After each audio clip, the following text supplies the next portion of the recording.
Hello guys, good morning. Radhe Radhe. তোমরা সবাই কেমন আছো? আশা করছি সকলে ভালো আছো, আমিও ভালো আছি। Guys good morning. এখন যাচ্ছি পড়তে। এখন বাজে প্রায় দুপুর 12টার কাছাকাছি, আর আমার মা দেখো আমাকে আম কেটে দিয়েছে। আমি বলেছি দুটো একটা কাটতে, আর আমার মা আমাকে প্রায় 1 কেজি আম কেটে দিয়েছে। আর আমি মাকে বলছি, তুমি কি এত আম খাইয়ে আমাকে মারবা? তো মা বলছে, না মারবো না।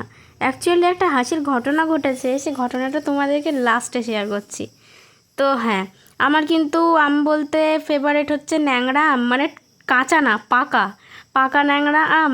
আর হচ্ছে কি বলে ওটাকে, হিমসাগর, বিশ্বনাথ, এই আমগুলো খেতে বেশ ভালো লাগে।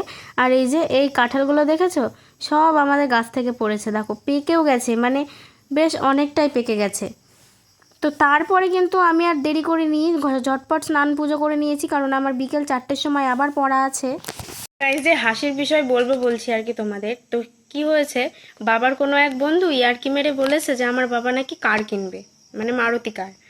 তো সে মারুতির দোকানদার, মানে দুটো অল্প বয়সের ছেলে বাড়িতে চলে এসেছে, দিয়ে বলছে প্রলয় ভট্টাচার্য কার কিনবে। তো আশ্চর্য ব্যাপার, আমার বাবা কার কিনবে অথচ আমরা জানবো না।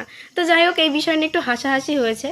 তো সেসব বাদ দাও, ভিডিওটা কেমন লাগলো অবশ্যই জানিও। আর আমার এখন এত পরিমাণে পায়ে যন্ত্রণা করছে যে আমি পড়তে কিভাবে বসবো আমি সেটা বুঝতে পারছি না।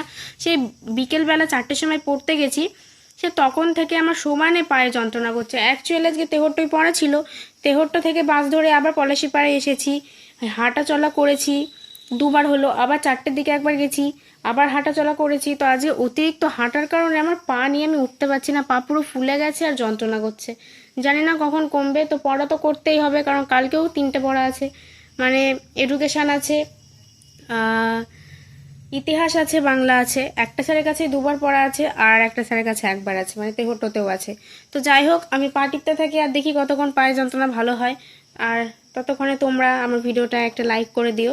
তো যাই হোক, টাটা সবাইকে।